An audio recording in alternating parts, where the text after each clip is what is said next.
On the 1st of April, Stalin pulls in his two most aggressive generals to his office in the Kremlin. And he looks at the map, and he's leaning over it, and he's laying out the two routes into Berlin. And he draws a line that they're to keep apart in order to avoid friction on the way into Berlin. Stalin then erases the boundary line between these two fronts as they're approaching Berlin. So it's almost like saying, okay, you know, you're supposed to be divided here, but let's just take out part of that line. So that he leaves the route open for both of them to take it. And then he looks at them both in his very kind of feline way, and he says, all right then, let's see which of you is the first to take Berlin. They jump into their cars. They literally race for the airport. So he sets up this whole race for Berlin. You know, they're completely ruthless. They'll push that extra yard. He knows that they will be aggressive enough to finish the job. Their planes are waiting, and they take off within 2 minutes of each other. Such was their keenness to win the greatest prize, Berlin.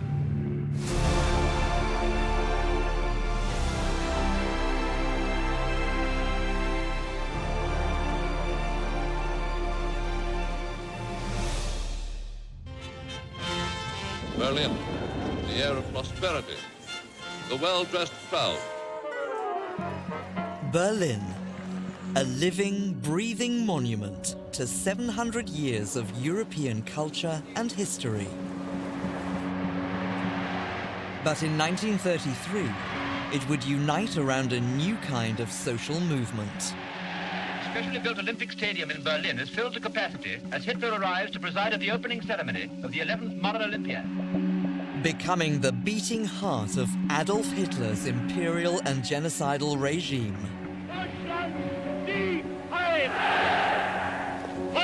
And a symbol of his vision for a 1,000-year Reich. But by April 1945, the Allies are closing in, and that old Berlin has gone. Now, it lies in ruins. This is the capital of the Reich, it's the center of Nazi power, and Berlin is a shell town that is just utterly ruined. Electricity cables hanging everywhere, there's flooding, buildings are smoldering. You've got civilians living like rats in a warren. At this point, it's very clear that it's going to be a military victory for the Allies and for the Soviets. But on the other hand, it's also a harbinger of what's to come. The Battle of Berlin, it's important for showing us how the Soviet Union, the United States, and the United Kingdom are going to address the post-war world. The ruins of this once great metropolis now become the prize at the center of the struggle between the Allied victors. A prize that will shape the world for the rest of the 20th century. The Battle of Berlin is so important because it isn't just the climax of the greatest conflict in human history. It was also the beginning of a new conflict that would really kind of extend over the next 50 years, right up to our lifetime.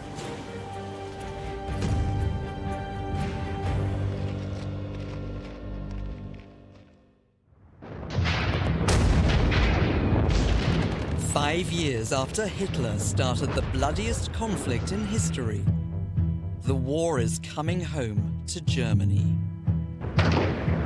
As the Anglo-Americans sweep in from the west, and huge Soviet armies push down from the east, his once great Nazi empire is shrinking by the day.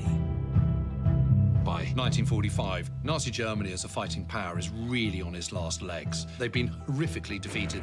What's left is not a lot. Germany is now reduced to this relatively narrow corridor. It's running out of men, it can't supply, and it is chaos. I think the Germans themselves know the war isn't going to last very much longer. With Hitler all but defeated, Soviet ruler Joseph Stalin invites the Allied leaders, American President Franklin Roosevelt and British Prime Minister Winston Churchill, to the Crimea for their last conference of the war and to celebrate their imminent victory. Yalta's chosen because it's February. It's cold, this is the Russian winter, and this is about as warm a place as you can find in the Soviet Union. The palace itself, over 100 rooms, it looks like an enormous white wedding cake looking out over the Black Sea. If you walk into one of these rooms with the sort of glittering crystal and the caviar and the Soviet champagne, it looked really quite lovely. Stalin was charming. He was a charming host, provided with excellent old Crimean wines, 40, 50 years old. So Churchill could drink a wine of the Russian emperors.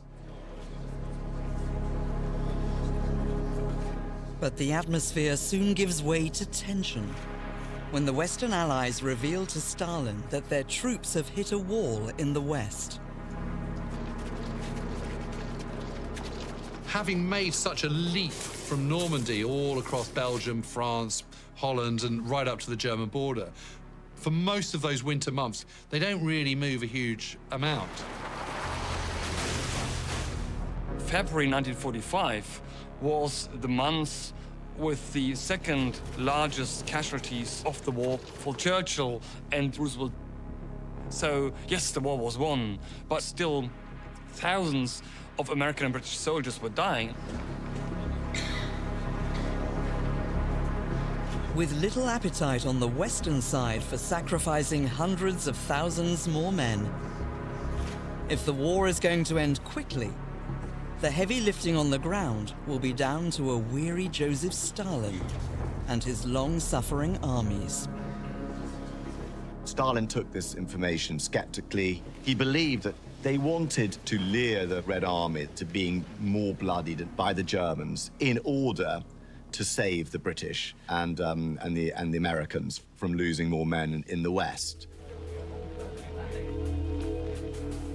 Stalin begrudgingly agrees that his troops will bear the brunt of the fighting to take Berlin. But in exchange, he wants some guarantees from the Allies about the post-war world. What he wants to do is make sure that the Soviet sphere of influence is as protected and controlled as possible and provides as much area for both buffer and possible expansion into the future as he can. As well as a communist bloc across Europe, Stalin demands that after the war, Germany is carved up and divided between them. The aim is to make sure that Germany never again can rise up as a military power and threaten Europe or the world again. They agree on the demarcation borders. They agree that at this point anyway, the British, the Americans, and the Soviets are going to have zones both in Germany itself and also in Berlin. Well, Berlin represents a fascinating compromise in Yalta because according to the zones that are written, Berlin is entirely in the Soviet zone. And yet, they make a special exception for Berlin, I think, to show its importance, that the Americans and the British are given slices of Berlin as zones within the Soviet zone.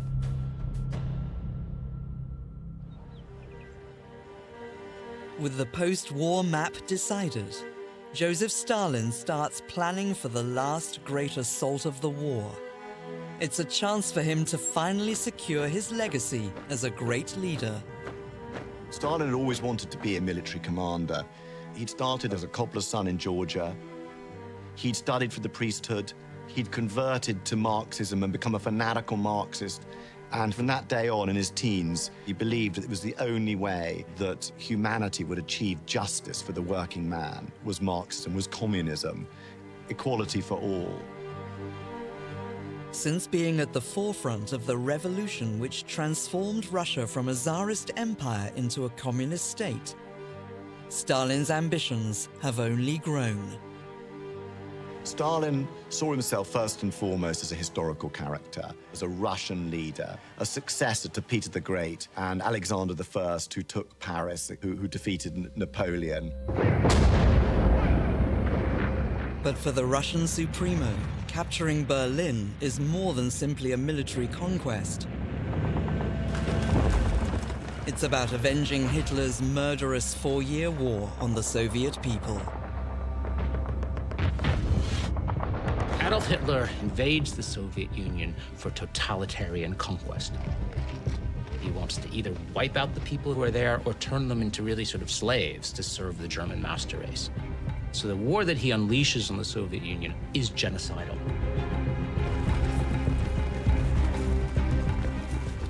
They conduct this ideological war where they're kind of burning villages, lining people up, shooting them, treating vast numbers of prisoners of war like slaves, letting them die of starvation. Tens of millions of people are killed. There had been mass slaughter on the battlefields, villages wiped out, the most horrific war of destruction in human history. So there's a desire on the case of the Soviet soldiers who had seen their country suffer horrible barbarisms to sort of bring the war home to the Germans. Of course, Germany itself has been a battlefield for 30 years of intense bombing. Almost all the major cities are themselves wrecked. Berlin is wrecked, and now you are going to have a battle to end it. Hitler called Berlin a fortress city. Fortress city meant that it had to be held to the last man. Last soldier standing was to be killed in battle, defending Berlin. And that was his mentality. So the fear, the trepidation is just terrifying in Berlin itself. And what Hitler does is says that everyone has to fight for every last yard. You know, there could be no surrender. We've got to keep going. Such is the Germans' fear of the Russians that the Red Army runs into stiff resistance. To help finish the job, Stalin sends for the infamous field marshal, Georgy Zhukov. Oh, yes, no doubt. Zhukov was very ruthless. He was also very rude. He was not very educated. He never liked educated officers because he himself had no military training. But he was obviously a talented man, a man of will, and if you give him an order, he does his best to fulfill it. Zhukov commanded all of the great decisive battles of World War II. He was a man you'd want on your side, and he's the only general who's really trusted by Stalin. A hardened war veteran, Zhukov knows that an assault on Berlin is going to take everything the Russians have got in their artillery. And so they set the date for the attack in mid-April. That's going to give the Red Army a matter of weeks to finish its preparations for this assault on Berlin. They've got to get this right, and they don't have a lot of time to do it. History has costs, and winning Berlin will have costs. He needed the most massive concentration of force ever. 2.5 million men, 7,000 planes, 40,000 guns, 7,000 tanks. But amassing such a huge force is no easy feat. The farther the Red Army gets away from Soviet territory, the farther all these resources have to travel. Zhukov is chomping at the bit at this point, but they don't have the supplies. They're so close in many ways. They're only something like 60 kilometers from Berlin, but they're out of airspeed, out of energy. It requires patience. But as he waits patiently for his armies to be resupplied, Stalin learns that his friends in the West are on the move again. British Prime Minister Winston Churchill is excited by the prospect that the British Army might make it to Berlin ahead of the Soviets after all. You have to remember, Winston Churchill is a soldier who has seen combat many times in his life. He had fought in India, he fights in the Sudan, he fights in the Boer War, and he goes to the trenches in the First World War. Churchill sees everything very much in grand historical terms. If you read his accounts of World War II, for example, there are all these references to everything from the Romans to the Etruscans. And so obviously for him, taking Berlin is one of those moments, a way of showing the Western troops who also fought in whatever theater, whether it's North Africa or Sicily, so that this moment could happen. He's trying to show that the British still have skin in the game. And of course, it's incredibly symbolic that they're finally getting into Western Germany. But they have still got to get across this major obstacle, which is the River Rhine. The River Rhine is a big, old river. You know, crossing it is not going to be easy. The bridges across the Rhine have been destroyed by the Germans, and the Allies are reduced to scouting parties in amphibious vehicles. But they're not big enough to get an entire army across the river.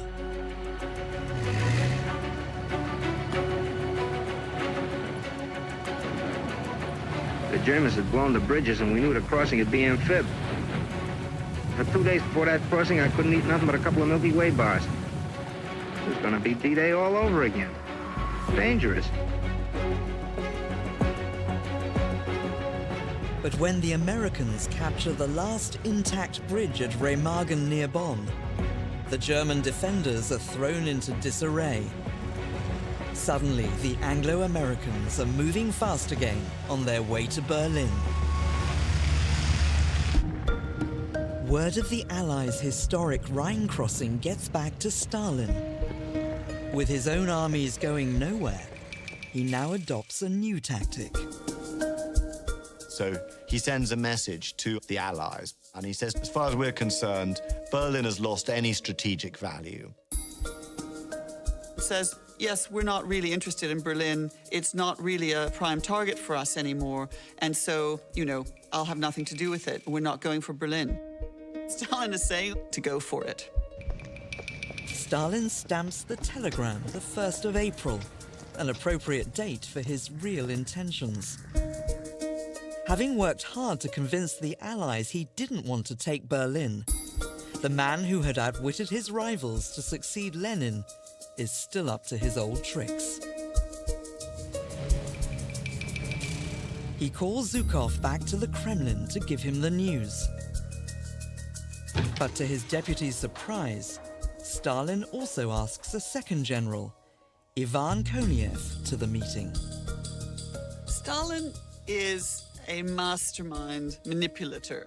He's incredibly clever, and he knows how to make his generals both fear him and dislike each other. And there's an old rivalry going between Marshal Zhukov and Marshal Konev anyway. Marshal Konev, bullet-headed, bald, aggressive. Both of them were his two fighting generals. And he looks at the map, and he's leaning over it, and he says, who's going to take Berlin? Us or the Allies? You know, he tries to sort of play it down. You know, I'm not really bothered about Berlin. You know, might do, might not. But really, he desperately cares. And so he sets up this whole race for Berlin because he feels the Western Allies might steal a march. I mean, he was vindictive. He was vicious. At Yalta, they'd agreed all sorts of things about the future of Eastern Europe. But Stalin knew it all counted for nothing. Wherever his soldiers were, he would impose his own system. That was the real game. He's trying to persuade the Allies it's not important to Russia, at the same time as he's amassing millions of soldiers to storm Berlin. It's April the 1st, remember. It's what has been called the greatest April Fools in history. As the generals race for the airport, Joseph Stalin has fired the starting gun on his brutal war game. A race for Berlin, in any practical and military terms, is dangerous, reckless, counterproductive. It's going to cause greater casualties, greatly increases the chance for friendly fire. It's just a really bad idea. But emotionally, politically, motivationally, it's useful, at least in Stalin's mind. And there's another reason that Stalin wants to get to Berlin first. One that even his two generals don't know about. There are facts relatively unknown, which we now found in Russian archives, that in the second part of February, Germans managed to ignite a bomb in Thuringia, which in many respects was similar to atomic bomb. Top secret. I think probably 6 people knew about that, no more. Stalin's spies have also discovered that Hitler's atomic laboratory is in Berlin. Stalin knew about many of the prizes in Berlin.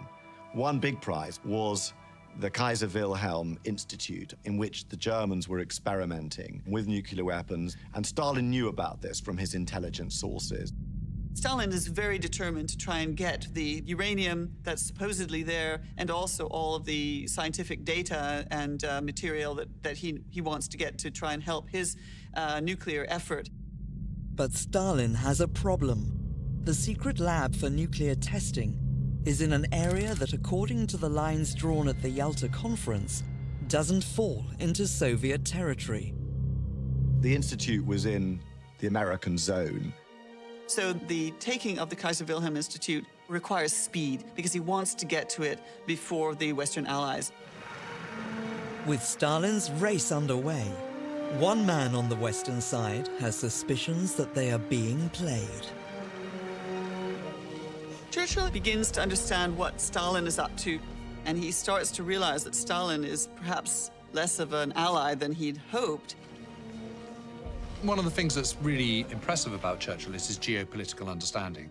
He understands the importance of Europe, how the world fits together, and he's very mindful of the threat of communism. It is that fear that if they're not careful, communist Soviet Union will start encroaching westwards. Churchill's an expert at foreseeing the dangers of dictatorship. He was the first to understand that Hitler was a threat to world peace. And he understood much earlier than everybody else the threat of Bolshevism. You know, power was really about who had soldiers on the ground. Churchill understood that there was now a new battle starting, and it was a battle for Eastern Europe. And that it was really the Western Allies had a moral obligation to protect Eastern Europe from Stalin. If Churchill can keep the Anglo-Americans moving, they may yet take Berlin and save Germany and Eastern Europe from falling to communism. And it looks like they might now have a chance. Having crossed the Rhine, they encounter badly weakened German forces. Hitler's forces have been so deeply depleted that he doesn't really have any reserves. And so the solution for Hitler is to create something called the Volkssturm, made up of civilians, effectively, young boys or old men who don't even have uniforms most of the time. They're not trained, and there's no cohesion, and therefore the whole German defense collapses. The problem for Churchill was that the British were running out of men, out of people, out of troops, and the Americans totally dominated the Western Alliance. Roosevelt was the important man. He signed the check. The coffin containing the mortal remains of Franklin Roosevelt was followed into the White House by his widow and members of the mourning family. But Churchill's chances of convincing the Americans to push on to Berlin are dealt a blow, with the sudden death of his closest ally, President Roosevelt. Any decision to take the German capital now falls to the sober and practical supreme commander of the Allied forces, Dwight Eisenhower. Eisenhower was perfectly happy to push on to Berlin if it can be done easily. If it can be done with not many casualties, great. But hovering in the background is this threat of what is to come in Japan, where everyone is really worrying that that is going to be the battle to beat all battles. They're planning for an invasion of the southern islands of Japan. And from what you can see in Japanese resistance, that's going to be very bloody, quite horrible. So if you bloody American soldiers unnecessarily racing for Berlin, all you're going to do is weaken the forces that are going to attack Japan.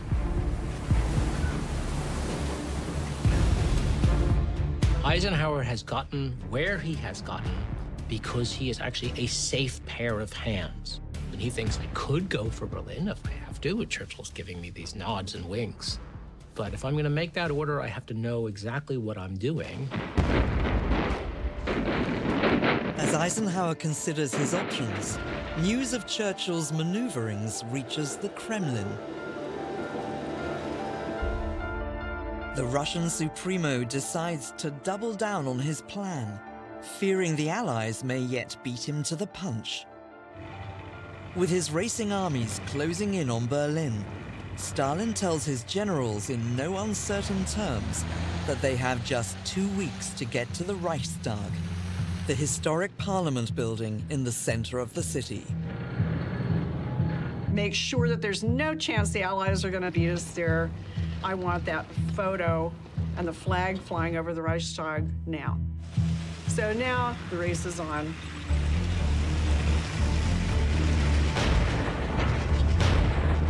With Zhukov closing in from the east and Konev pushing in from the south, there are now 2.5 million Russian soldiers driving at full throttle towards Berlin.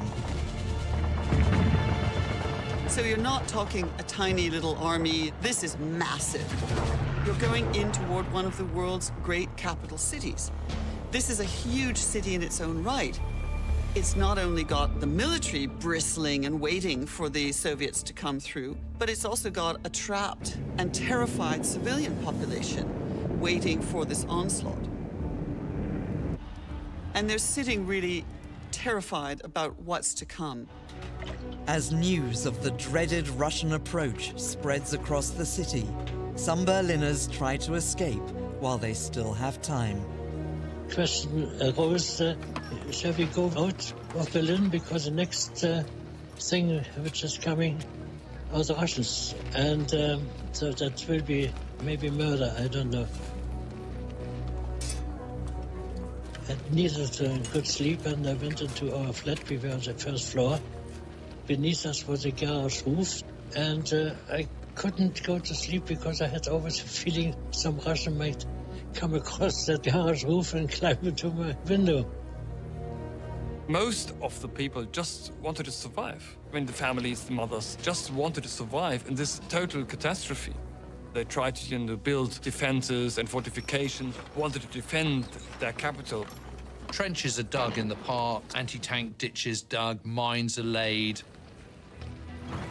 As Berliners go into overdrive to safeguard their homes, what's left of the German military dig trenches at the edge of the city.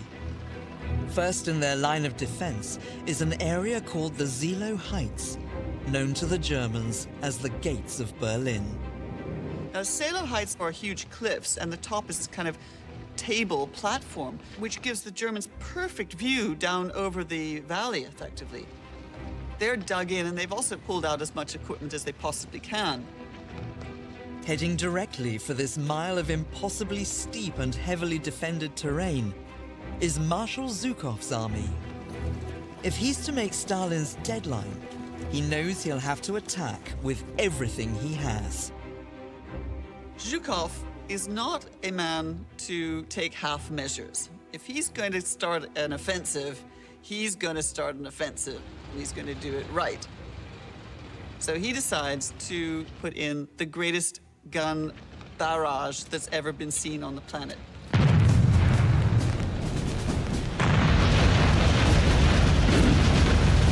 Suddenly comes this sort of overwhelming cacophony, this sort of absolutely earth-shattering, huge noise. The ground is shaking. There's dust. You can't see, can't hear. It was such a powerful artillery barrage that it really tore up the land.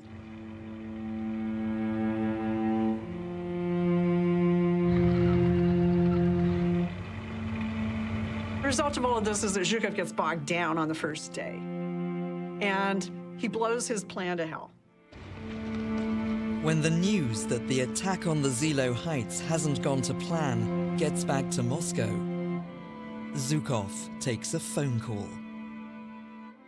And Stalin rings him and says, "So, you underestimated the German defenses. I wonder who's going to make it to Berlin now." And at the same time, Stalin rings up Marshal Konev, Zhukov's rival, and says, "So, have you heard? Zhukov's not doing too well. He's kind of ground to a halt." He's ringing them to encourage them, to goad them, to tease them. Hitting one person against another. Well, I bet you could get there first. I mean, what will happen if Zhukov gets there first? I mean, you're going to feel a bit of a Charlie, aren't you? Emboldened by the news that Zhukov has stalled, Konev makes a dash through an area of woodland and gets ahead.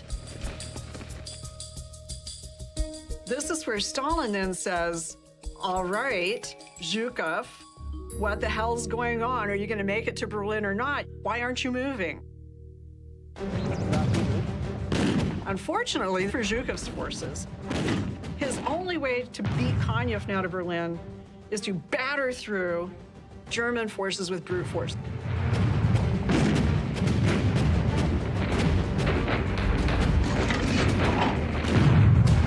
The goading works because Zhukov then orders a storming of the Silo Heights against all the rules of sort of tank warfare.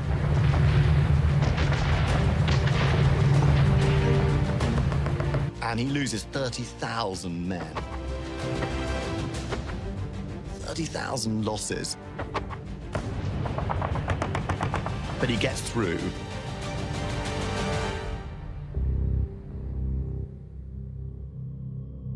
Zhukov's ruthless tactics bring him neck and neck with Konev as the armies reach the city suburbs. Stalin's prize is nearly within his clutches. And now, at the final hurdle, he gets word that the Western Allies have reached the River Elbe to the west of Berlin and have decided to push no further. The Allied commander in the West, Dwight Eisenhower, has made his career with calm, measured decisions. So he makes the decision not to force his way through to Berlin in order to save Allied lives. He says, Stalin is our ally. We have no reason to fear him or think that he's going to do anything untoward because we trust him. So it really doesn't make military sense, especially when you've got people saying it's going to cost 100,000 troops to take the city. And this causes huge consternation, particularly in the British camp, because Churchill and many others are still determined that they're going to go for Berlin. The United States, Britain, you know, these are Western democratic countries who value the lives of their young men. Stalin doesn't value the life of his young men at all, couldn't care less. You know, 1 million men is a statistic, as he says. I mean, there is just no value on human life within the Red Army, except that what it can achieve for you. But despite being told that Berlin is now his for the taking, Stalin decides he won't take any chances. He sends one of Konev's units to make sure the Allies stick to their word. Stalin existed in a world of distrust. And so whatever Eisenhower said about not wanting to take Berlin and not wanting to push east, he totally distrusted the Allies. Stalin is full of fear, full of paranoia that someone's about to stab him in the back. So the Western Allies, they might say, oh, no, that's fine, you take Berlin. But he doesn't believe that. You know, the Western Allies are as perfidious as everybody else. On the 25th of April, 1945, the Russians link up with the Western Allies for the first time. As the ever-suspicious Stalin still plays games, the soldiers believe it's nothing more than a triumphant gathering of friends. Of course, Stalin understood totally presentation, he understood propaganda, he made sure that there were film crews and photographers with the forces. My colleague at the BBC, I drink our health. We go on in and have lunch. And they started off taking vodka. This is too good to miss. Of course, big propaganda pictures are taken. And this is what later on becomes Elbe Day. And of course, there's huge celebrations and a lot of drinking and a lot of dancing around. With the Western Front pacified on the Elbe, Berlin's fate at the hands of the Red Army is sealed. For the cultural elite, it means saying goodbye to their city's illustrious history. By the time the Russians are approaching the gates of the city, Berlin is a shadow of its former self. One of the buildings that still partially exists is the Philharmonic building. So there's this crazy idea to have a final concert, kind of farewell to culture in the city. Philharmonic starts to play, And the thing that really makes this stand out, aside from the macabre spectacle of people trying to dress up and go to the symphony in these terrible circumstances, is the fact that Hitler Youth have little baskets with cyanide tablets in them, which they're handing out to all the members of the audience to say, this is kind of it, so this might be an easier way for you to go when the Red Army comes. And it's absolutely dreadful to think that that's what this once marvelous city had come to.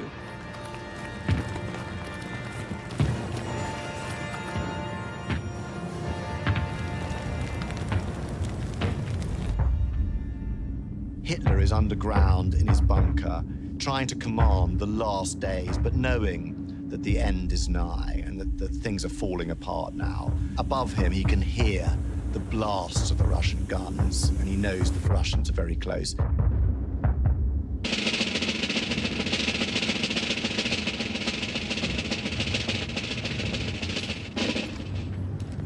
As Berlin crumbles, Hitler has emerged to be filmed for one last time with the city's desperate defenders. And there's that terrible scene outside the Führer bunker. It was the last time that Hitler's seen in public. And these young children, he pats them on the head like they're kids, and then gives them medals and congratulates them on their tremendous prowess. I mean, it's pathetic in the truest sense of the word that this is what it's come to. But, you know, this is a man who's kind of, you know, on the edge of reason by this point. Probably got Parkinson's disease. He's on this cocktail of drugs every single day. Everything that he thought and dreamed about is crumbling around him. With the tanks just miles away, his inner circle try to convince him to get away while he can. But for Hitler, facing the Russian Armageddon is now his destiny and his country's. Nazi ideology is based on the racial superiority of the German people. That's the fundamental belief, is that the Germans as a race are the finest people, the best people. And that's why they deserve to, in a sense, wipe out others. The fact, therefore, that the Germans are losing rationalizes the German people have failed. As punishment for their failure, he makes sure ordinary Berliners are left without a lifeline. He ordered something called the Nero Order and ordered the bridges and communication links to be blown up as the Russians came into the city. And he didn't care that the civilian population would therefore have no water supply, would starve. They just deserved what they got. And of course, the argument, how should the German people survive after the war if we destroy everything? Hitler's answer is, it's not about survival. The German people should not survive. If they are too weak to win, they should perish.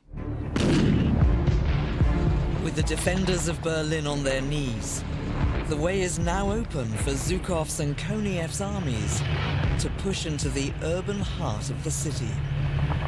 When there's big battles in cities, it's pretty ugly. A lot of people get killed. Combatants and civilians alike get caught up in the crossfire. One of the bloodiest and dirtiest of them all is the Battle for Berlin. You've got snipers, you've got ambushes. It's just a terrifying environment. And then you put 1 million or so civilians in the middle of that mix, you know, being stuck in ventilation ducts and basements and things like that. That's the stuff of nightmares. There was no water. It had all obviously been cut off. We had no food for about 10 days. Some of us had ideas of ending it all. I had to help a girl who swallowed all the sleeping pills because she thought she couldn't go on. A lot of people, I mean, in the thousands, committed suicide and killed themselves. Just whole families, normal civilians. And one of the reasons was just because you're a true believer. And the other reason was they just wanted to avoid that their daughters and wives were raped. All the telephones were working in Berlin, and we got phone calls from friends where the Russians already were, and they warned us to get rid of all alcohol, pour it down the toilets, because the Russians are uncontrollable with their alcohol. They raped all the women where they passed through. They estimate about 100,000 women are raped in Berlin. The Red Army behaves really very brutally. They're just full of feelings of revenge. Whether or not they rape or pillage or burn something down, it means nothing to them by this point. It's like something from the Dostoevsky novel, Stalin said. You've got to understand the mentality of someone who's fought all the way from Moscow to Berlin. And when they get to Berlin, they can do what the hell they liked. Street by street, house by house, the Red Armies pillage their way towards the historic center of the city. On the front line of the German defense are Hitler's youths. Now merely fodder, thrown into the line of fire. They're little children, they don't know what they're doing. And they were sent out in front of these crack troops that have gone from Moscow to Berlin. I mean, you're talking about one of the most well-trained, efficient, and effective armies in the world, and you're sending little kids out in front of them. It was a disgusting and disgraceful chapter in Nazi history. As he leaves Berlin's children to fight the last remnants of his war, deep underground, Hitler accepts the end has come. It was clear for Hitler that a commander-in-chief doesn't go into captivity or escape to Argentina with a submarine. So therefore, there was no other option. He's going to commit suicide. Well, Hitler decides to end it all on the 30th of April 1945. He doesn't want to be captured by the Soviet Union, having his body paraded and butchered and taken back to Moscow. So that is why he orders it to be burned.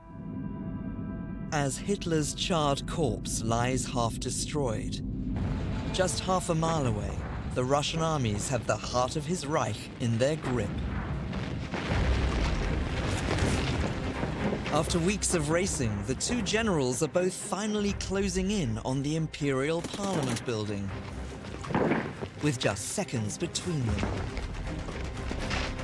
At the last corner, General Koniev inches into the lead, when he's suddenly stopped in his tracks by his rival.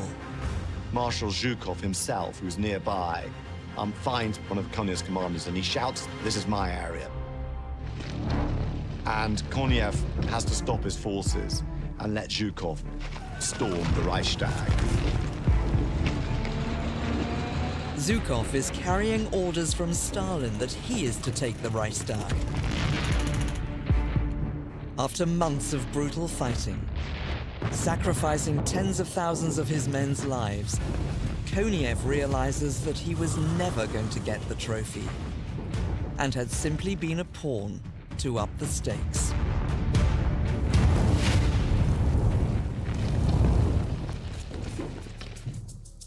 Koniev couldn't do anything against Zhukov because Zhukov was nominated by Stalin. It was his man in the army. Stalin played such things. He was a master of creating riddles and spreading enigma everywhere. Now, as the city of Berlin surrenders to the Red Army, Zhukov must make sure that Supremo Stalin gets the photo he's been waiting for. So May the 2nd, Marshal Zhukov gets to the Reichstag and says, let's get that flag up. The most famous Soviet photographer during the war was a Jewish war correspondent, Yevgeny Khaldei. Had lost most of his family in the German occupation in Russia. He brought a red banner, and he said after the war, it was a red tablecloth that had been sewn by a friend of his back in Russia who was Jewish. So a Jewish sewn red banner put over the Reichstag and photographed by a Jewish photographer. I think that's a really wonderful bit of poetic justice. One of those astonishing, spectacular, iconic moments. Of course, Stalin, he knew that was the money shot. As the photograph hits the international front pages, the world celebrates the long-awaited end of the war with Nazi Germany. Marshal Zhukov is hurried back to take pride of place in the Moscow parade, where he is heralded as his country's greatest war hero. But for Stalin, the work has only just begun. With the world rejoicing, he orders his troops in Berlin to start hunting down the spoils of war.